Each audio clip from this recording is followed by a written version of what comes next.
it's not plugged in. All right. Nah, no worries. Thank you for taking the time to chat, man. It's really awesome to meet you. Yeah.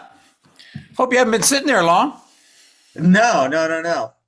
How about you? You were on before I was, so Oh, okay. We came on at the same time then. yeah, yeah, it's all good. A little bit of background on me. So laugh and run. I've been doing comedy and running for a fairly long time, and always like loved combining the two. They're both kind of like the trajectory for my life. And so when I read your story and heard about your comedy and then your background as a coach, I just honestly I got super excited because it's really awesome. Um, I was reading about your background with coaching, with comedy. It's there's so much to both, and honestly I don't know where to start, but uh, let's start. I just start with the running, I guess. Like, so you've coached high school track and you've coached college track. Is that right? Correct. Yep, yep. That's awesome, man. Can you tell me about that? Like, I'd love to hear just your experience of how you got into it. Well, And when I got out of college, I went straight from I graduated with a degree in elementary ed, and I started teaching elementary school, and I was coaching at the high school at the same time. I coached 7 years at Pasco High School in Eastern Washington, and then when I quit teaching to do stand up full time, I moved to Seattle, and I was still competing. I competed till I was 34 years old, and I started working out at the University of Washington. I would hurdle before they came out to practice.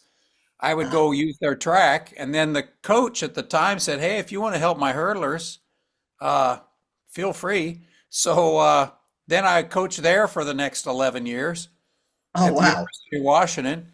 And then I coached in 2000, 2001. I coached at Seattle Pacific University, just the 400-meter hurdlers. And then, God, I think the last 18 years I've been at Shorecrest High School. Oh my gosh, that's awesome. So then especially at the college level, were you going on the road and doing stand up during that time as well? Yeah, I was there 11 years. The first 8 years, I was a volunteer assistant, which meant I was there, when I could be there. And I told them, I'll be here every day I'm in town, but, I travel a lot. They go, we'll take you under whatever circumstances we can get you because we're getting you for free. So I did that for 8 years. And then I was a full-time assistant for 3 years and the recruiting coordinator. Oh Uh, man, yeah. that's So then I stuck around town more often at that point. gotcha. But And I didn't quit doing stand up. I was still doing stand up. I just didn't travel as much. I mostly did it around Puget Sound, around Western Washington. gotcha. So when you were full time when you were doing the assistant gig, hanging around there more, was that at the time? Was it because you were just loving the coaching so much? Was the stand up maybe slow it down a bit? Like what? Because it's like a big change there. What made you kind of make that choice? The stand up hadn't slowed down at all. I just enjoyed it, and there came a time when I started turning down some gigs so I wouldn't miss some big meets, because you kind of you're like, God, this is the Pac-10 championships. I don't want to miss the Pac-10s or the NC2A championships. I'm penciling that out, and I'm going to the track meet instead. But I would travel. I would be gone some meets. I'd miss some meets. I'd miss some practices. But I was there way more than I was gone. Oh, well, okay, gotcha. That's awesome. That's so cool. And then sprinting hurdles.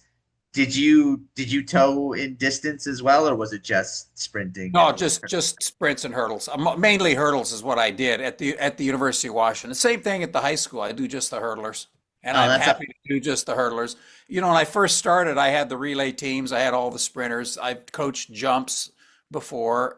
You're around track and field for 40 years. You can really coach at this point. I'd feel comfortable coaching anywhere. that's awesome. That's so cool. Uh, so for you, because you were like you said, you competed till you were 34. How did you choose your event, man? Like, did it you just find the niche of like, oh, this is what I'm best at? Like, how'd you choose the distance? Why hurdles? Why not the 200 or the 100 or the 400? I came out of a really good high school track program in Eastern Washington, and when I was in high school, actually in junior high, the first time I ever went over any hurdles was ninth grade, and somebody had left one in the gym, and before class, all the kids would stand around before the teacher came out, and we just started clowning around, going over the hurdles, laughing at each other and watching each other. And when I went over, they all went, "Oh, that looked pretty good." And I was like, I didn't know what I was doing. I had no idea because hurdling's not instinctively is not. People usually don't hurdle well right away. They just don't. It's not instinctive. When you're trying to clear a hurdle, you're trying to get over that thing this high because you're afraid of smashing it, right? So you jump way over it. And I guess the first few times I went over it, I kind of went over decently. So I stuck that in the back of my mind. And that spring, I went out for baseball and I got cut for track. And then I went to a track meet that our junior high was at. And I was like, I think I can beat those guys. And so I literally went out the next day and I've been hurdling ever since. There you go, man. That's awesome. That's so Yeah. funny. I grew up in upstate New York. I was a distance guy, Uh-huh. but New York was one of the few states in middle school, high school that had steeplechase. Oh, And right. so the form's a little different, but dude, I got thrown into steeplechase a few times and I was not graceful. I did not look like I kind of knew what I was doing there. It was awful, man. So anybody that can jump over those, any hurdle, steeple barrier, so much respect and Yeah, I've love worked to with you. some steeplechasers before. I've had some, we have one invitational we go to every year that has a steeplechase. So I get the distance runners for about 2 days. I can make them a little bit better in a couple of days. Uh, That's awesome. and you don't have to be great hurdler in the steeplechase, but there's some things that'll help you, obviously. Yeah, for sure. So what's the race you go to with It's an steeple? invitational up in golly, it's in up in Bellingham, the invitational, and they put on the because it's on a college track, so they run the steeplechase, and most of the kids have never run one in their life, so it's kind of entertaining to just stand down by that water barrier and watch them all come through for the first time. Yeah, that's fun. And you always get that one kid that like he's in last place, he doesn't give a shit, so he just turns around and like does a backflip or Yeah, something. he'll dive just yeah, exactly. Go in all underwater all the way in. He's doing laps. Yeah. Yeah. Oh, that's funny, man. Oh, okay. This is thanks again, man. I honestly was so excited to talk with you. So your stand up, I watched the Dry Bar special. It's really, really good. Dry Bar, for people listening, maybe don't know, it's more geared towards like I don't want to say clean, but it fairly clean comedy, right? Yeah, Would it's you say pretty that's clean. accurate? That's their niche is clean comedy. And For sure. Did yeah. so were you a clean guy before you did the Dry Bar, or like was it just like a perfect fit? I was pretty clean. I've never been real dirty. But when I blew up on Dry Bar and everybody went, "Oh, we love you because you're so clean," and my first thought was, "Ah, shit." You know, I now I have to work clean all the time. Um, I Right. would rather throw in a curse word here or there, but I don't need to. I don't have to. Yeah, I still work pretty clean. I would say Okay. my show now, if you came and saw me, it's probably PG-13, but there's no foul language. Gotcha. All right. Yeah, that's cool. I think some of the best comedy is the cleaner comedy just because you have to be more precise with your word choice. And Absolutely. yeah. How, when you're a joke, and I know you'll agree, it's like one of the silliest, dumbest questions you can ask a comic is like, where do you get your jokes from? So I would never ask that. But in terms of like just I'm being totally honest, I'm a little more blue in my act. So clean comedy I have so much respect for, but it eludes me to some degree. And so like when you're writing your material, when you're writing your jokes, is does the PG-13 or when you did your dry bar special and you were putting together that set that hour, did it sort of just come naturally? Did it flow through you? Did you really have to like think about the word choice more deeply? Like, do you kind of get what I I'm would, asking? yeah, I would say all of the above, actually. Um, it comes pretty naturally. It's when I write, it comes in spurts. It seems like I get lazy, like anybody else. I can get lazy about writing because I have an hour right now. I'm doing right now about 70 minutes, and I'm kind of gearing up for my next special. Um, and it works every night. I don't want to mess with it. So, but that's always been the case. I got away with doing the same hour, not the same hour, but a similar hour for 10 years before I blew up on the internet, and it was killing every night. So why mess with it? I went on stage every night anonymously. People didn't know who I was. I exceeded their expectations. And, why are you going to mess with that formula? But then after I blew up on the internet, all of a sudden I was like, oh, crap, I got to keep writing. I got to write some more. And so Right. I write, I can write pretty well when I sit down and do it. If I'm not lazy about it, I can be actually pretty prolific. That's awesome. I love it. Yeah. I mean, your stuff, just I watch the dry bar, but then also just clips from it and clips not in it. It's really good, man. I liked it a lot. It's very funny. I recommend people check out your I Instagram because appreciate you, it. Thank you. yeah, yeah, no worries. I love I comedy, man. believe I am their number one watched guy on Drybar. Oh, really? Oh, Yeah, wow. That's yeah. fantastic. There's also like been a handful of like really strong comics to come out of dry bar. Like Zoltan was another dry bar Oh guy. yeah, And Zoltan. yeah, he's great. When Bargatze did one. Leanne Morgan did one. I didn't know Bargatze did one. Oh, Yeah, wow. yep, Oh, yeah. that's incredible. So did Dry Bar approach you? Did you approach them? How did that relationship and that conversation start? Yeah, I got booked before Drybar was ever a thing. Yeah, I did one of the very first specials. I taped one of the first about 10 or 12 specials before they were ever a thing. They had to get some content first. So a friend of mine, Bent Washburn, I don't know if you know Bent, he's got a dry bar special, and he lived in Utah. And he called me up. He goes, "Hey, listen, there's these people." He told me what they were, dry bar in Provo, Utah. They want to do these clean shows. You'd be great. He goes, "I'm not really the booker. I'm just giving them some names of guys that can do this." And that's how I got it. He gave them my name, and then we booked the date and recorded a special, and the rest is history. Oh, that's awesome. That's so cool. Yeah. And then what's life been like before it blew up and then after the special blew up and it went viral? I was reading the numbers on your website, and sorry I don't remember them off the top of my head, but they were really big numbers. Like within 48 hours you got like I think it was like 33 million or something like Yeah, that 33 million in 10 days. in 10 Uh, days. Oh my the gosh. first video did 12 million in 48 hours. Oh, And dude, I mean, it that's just nuts. changed everything. It changed everything. Yeah, all of a sudden, I had a date like 3 weeks later in Spokane, and I drove around the corner at the Spokane Comedy Club, and there was a line out front, and I went, "Holy crap! Eh, This is different," because that blew up in year 34 of my career. I'd been doing stand up full time for 34 years.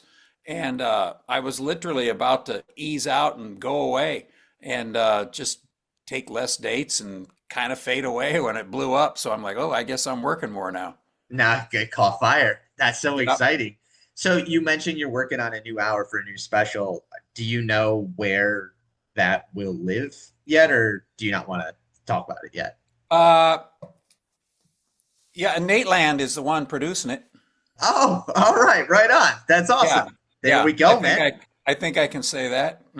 Well, huge congrats. That's super Yeah, exciting. yeah. Yeah, Thank you. you're welcome. Awesome.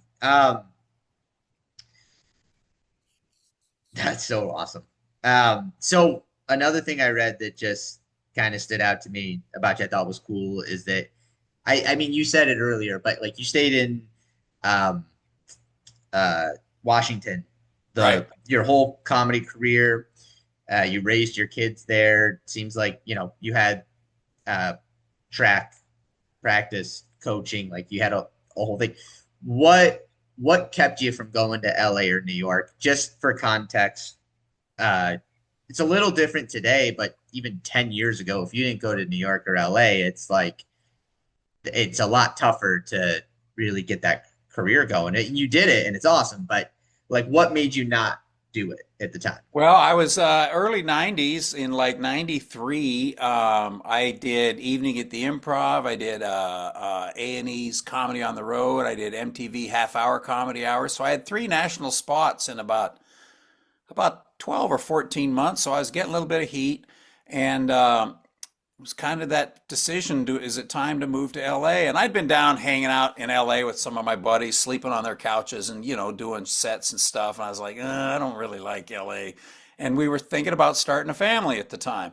I was like, I don't want to raise my family in LA. I got a nice place in the suburbs in Seattle. I don't know why I would move down here.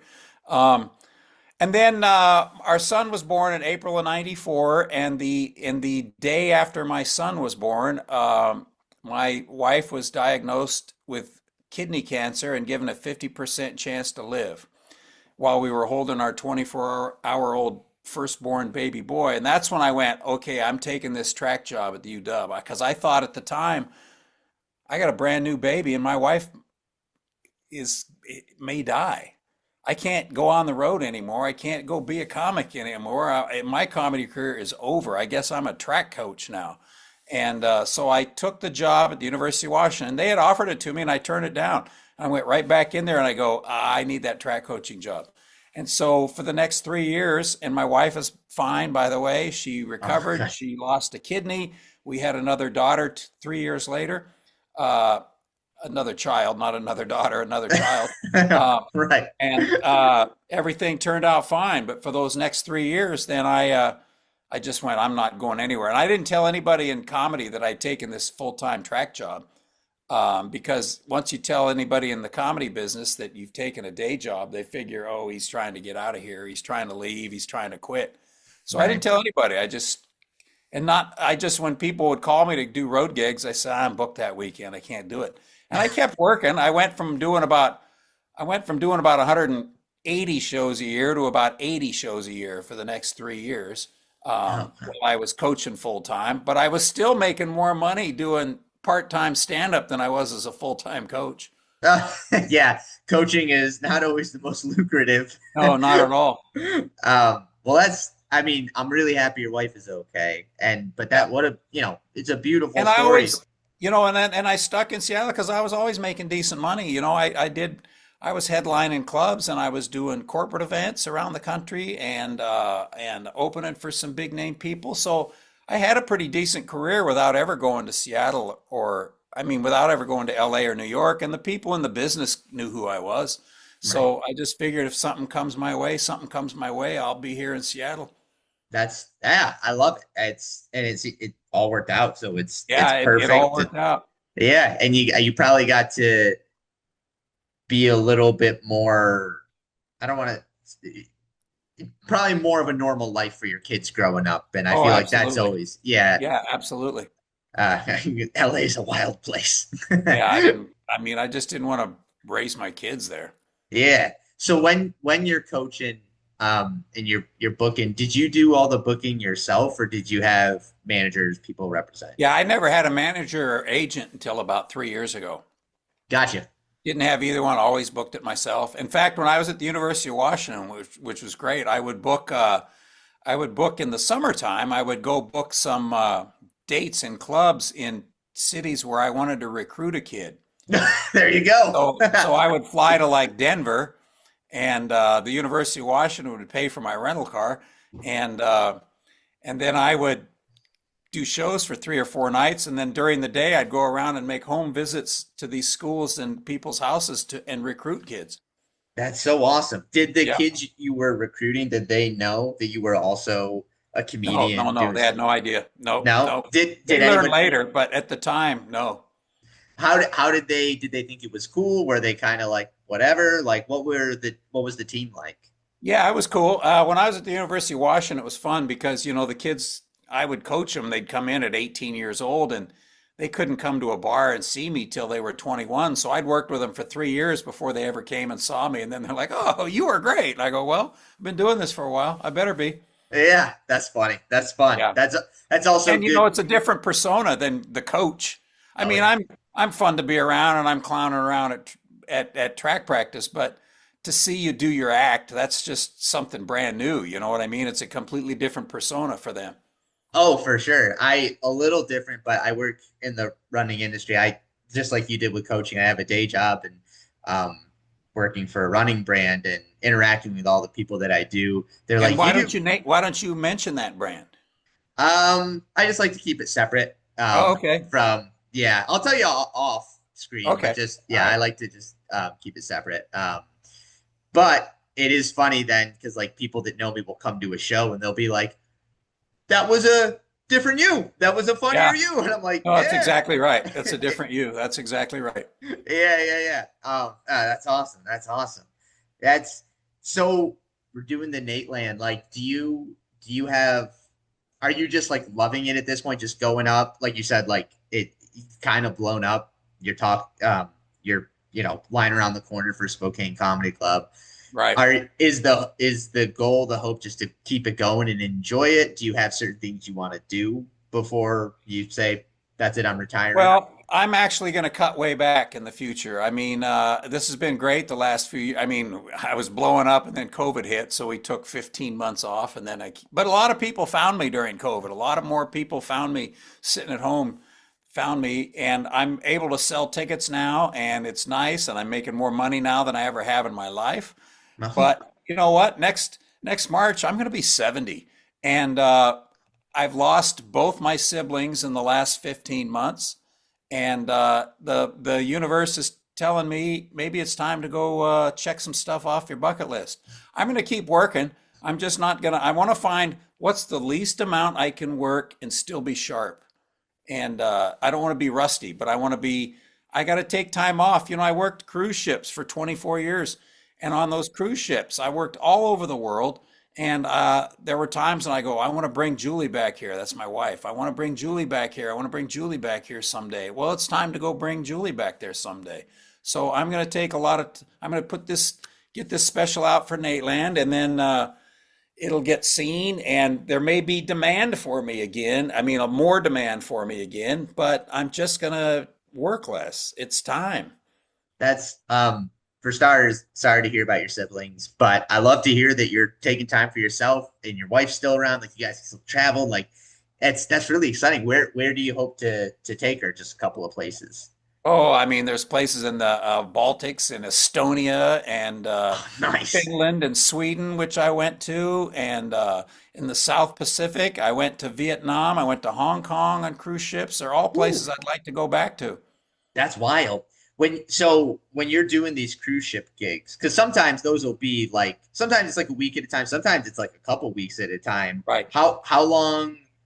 How would you balance the coaching with that? I don't do them anymore. I quit doing them. I quit doing them about 3 years ago. But yeah, at the time, you know, I wouldn't take any in the spring.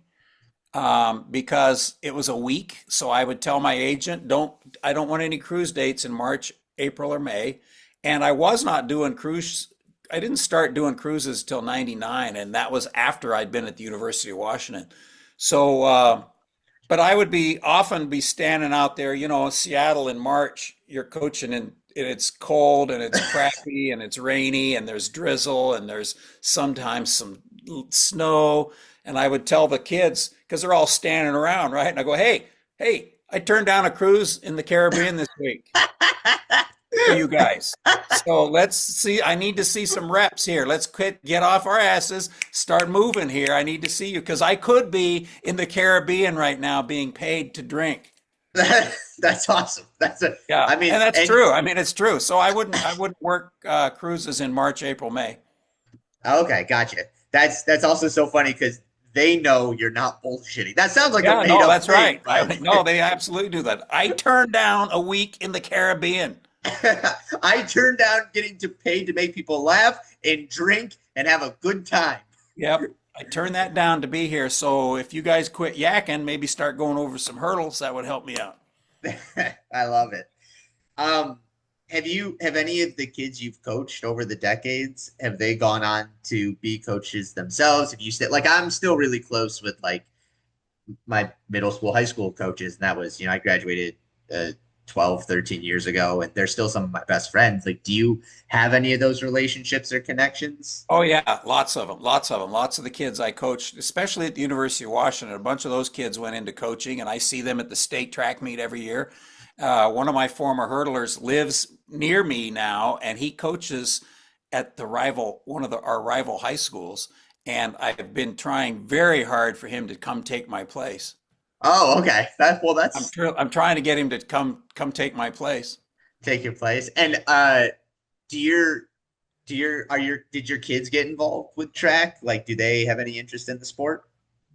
Both of them, no. They, my daughter played volleyball in high school. She was pretty good at it, and my son was a pretty good swimmer. But neither one of them wanted to do track. No interest. I was like, all right, I'm not Uh, pushing. I think that's the move. My wife and I were talking about having a kid, and she also works in the running world. And like I said, it's just a huge part of my life. And I'm like, I don't want to push it on them. I wonder if they'll be into it. My luck, they'll be like, I want to play basketball, and I'm like, I can't help you at Right? all. Yeah, yeah. Like, Well, that's that way of volleyball and swimming. I knew nothing about either one. I couldn't. I never participated in either sport, so I couldn't. I had no idea. Like, good for just you. I'm glad you're good at it, and I'm glad you like it. yeah, just I'm here for moral support, and Well, what kind of miles are you running now? Let's change the subject to your running. Are you still running mileage? You still competing? You running road races?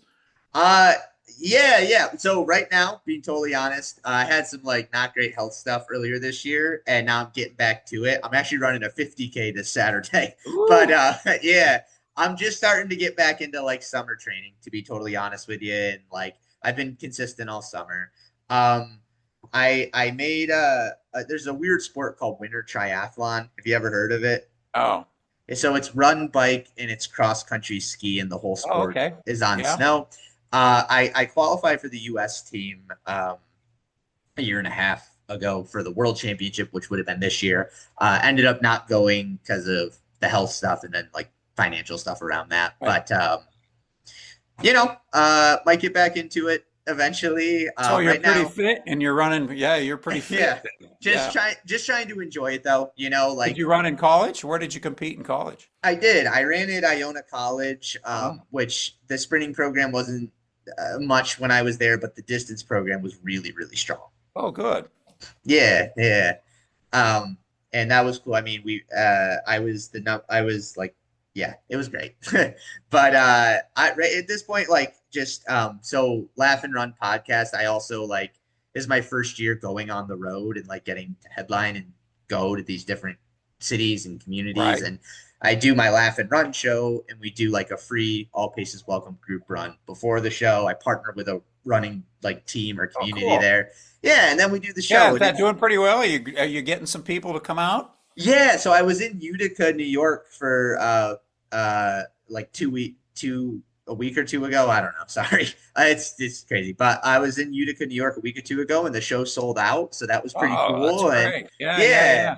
yeah. So I'm trying to grow it and build it. I started running when I was 12 or 11 or 12, and comedian. I hate saying this to comedians because it's like it's I feel self-conscious about it. But I started doing comedy young, like when I was 12, and I'm Right, 30 now, and it's right, finally starting to go a little bit good. So right. I'm excited about that. Yeah, good for you.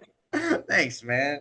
But now honestly though, and I'm not trying to brown nose, but like sincerely, I got so excited about your story and about the way like you're involved with the running community and the track community and your whole background in that because I it is sort of I always find that there are a lot of parallels between the sport and comedy Absolutely. and but it's also like a rare thing. Like, I'm sure like a lot of comedians kind of tend to lean into the like unhealthy lifestyle or whatever it is. And so when I saw your story, man, I was like, oh my God, I got to talk to this guy. So I'm so happy you decided to Yeah, let it me was talk to you. when I was still competing and training and then even after I quit competing, I still trained like I was going to compete till I was about 38, 39 years old. I still trained that way. And I'd be on the road and you'd wake up in the condo and the comics are all hung over and then I'd go I'd get out a map when we still used maps and then I'd find a high school and then I'd go run a set of 300s or 400s, 500s. I'd run some intervals during the day and then do some plyometrics and that kind of stuff. And I come back and take a nap, and it was showtime. So yeah, my time on the road was a little different than most of the other comics. I know it's so funny because that's awesome, by the way. I love hearing that. I kind of like a thing that comics will say is like, oh, the days are so boring, like because you just sit in the hotel room, and I'm like, not if you go out and run 10 miles, then you'll be Oh, that's tired. right. You No, take a that's right. nap, and then it's showtime. Yep, exactly. Right on. Well, we have about 10 minutes left. I don't know if you saw that notification because Oh, I don't no. because oh yeah, Oh, we I got about see it. Yeah, I do see it yeah, now. Yep. yeah, because I don't pay for Zoom. So um I like to do a couple like lightning round, more fun questions. They're a little bit more esoteric, but I feel like it's a good way to get to know people. So I'll Okay. hit you with them, and we can go in as much depth or as little depth. But either way, man, thanks again. Like it's so cool to meet you. All Yeah, right, absolutely. first question: do you believe in aliens? Yes, absolutely. Yeah. You Yeah, there want has to be. elaborate? There has to be. Just on the sheer size of the universe and the numbers that are out there, there has to be aliens. There has to be. I'm sure they are. And All I right. think they probably visited the planet already. All right. I love it. I love it. Okay. Uh, do uh, do you follow like anything UFO related, or that's just like the general feeling? Yeah, general feeling, probably. Yeah, general feeling that just the numbers indicate they have to exist. I love it. Awesome. Do you believe in ghosts? Yes, absolutely. Okay. I Any? Yeah, please. Yeah, when I bought this house, the house I'm sitting in right now, I bought this house almost 29 years ago. And right after, I knew the person that had sold it to me. It was a man with two daughters. They were about 6 and 7, and his wife had died. I knew that much about the guy that I bought the house from. And so right after I moved in this house, I was sitting up one night and the kids were in bed and my wife was in bed. I was watching Letterman and I went, "Woo, something's down the hall here. Something's down the hall." And I walked down to the end of the hall and there's, at the end of the hall, there's three doors going to each bedroom, one to my son, one to my daughter, and and then our bedroom. And I went, "Ooh, it's right here. It's right here. This presence is right here." And it wasn't scary. And it was just a strong presence. And I went, uh, this is the lady that used to live here and she's looking for her kids. And I walked back down the hall. End of story. Next night, 24 hours later, same thing. I went, Ooh. it's at the end of the hall again. And I walked down the hall and I went, it's the lady that used to live here and she's looking for her daughters. And I said out loud, your daughters don't live here anymore. There's a new family in this house. And it went away, the feeling went away, the presence went away, and it never came back. But I am telling you, Tommy, it was as strong and as real as possible. It was just so, and I knew what it was. I knew exactly who it was. I knew what it was. I knew what she was doing. And I'm telling you, I'm telling you this story 29 years later. I got goosebumps on my. No, I'm sitting owning I'm a telling you, hotel right now. Like, it oh, was as real could be. oh my God, that's nuts. That's awesome. That's so, So yeah. yes, do I believe in ghosts? Yes, I do. Oh man, and never came back Never or came anything. back. Okay, hopefully it was like a peaceful descent then. I Hopefully, hope so. Yeah, I yeah. hope so. Or maybe she went to look for the kids. I don't know. All right. Yeah. What do you think slash what do you hope happens when we die? Uh, I hope there's another dimension, another consciousness, another level. That's what I hope. Um, I kind of think we die. All right, all right. I kind of think we die. I hope that our consciousness, that we ascend to a different consciousness, that maybe we get some answers to what's beyond. But the whole arms of Jesus thing, nah, I No. don't, no, no, no. That's a story made up by humans. All right.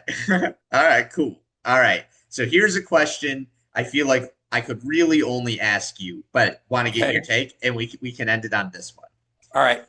If an elite 400-meter runner and an elite miler are going to race a 1K, who wins?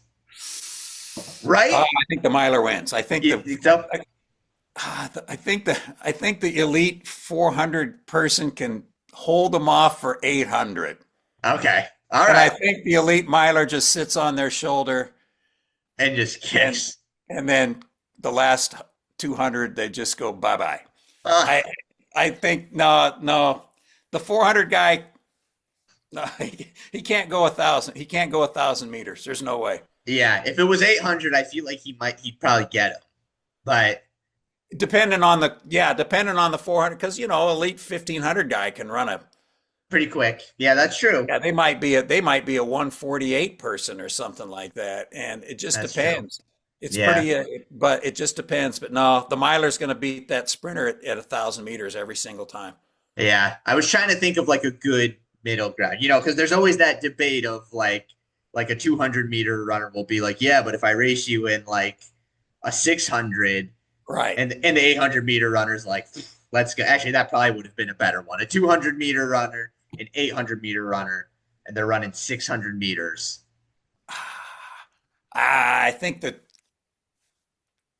that's a Maybe. tough one. That's Yeah, I pretty know. even. I That's pretty even know. because if the 200 guy is really fit, if he's been doing his training, he should be able to run the crap out of a 600. Yeah, right. And the same thing, the 800 guy can run it.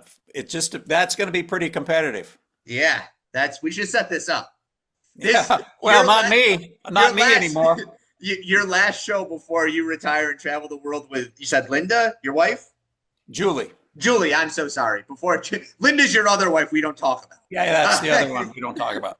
Before you travel the world with Julie, we got to set this up and we'll see what happens. People can Not place with me in bets. it. Not with me in it.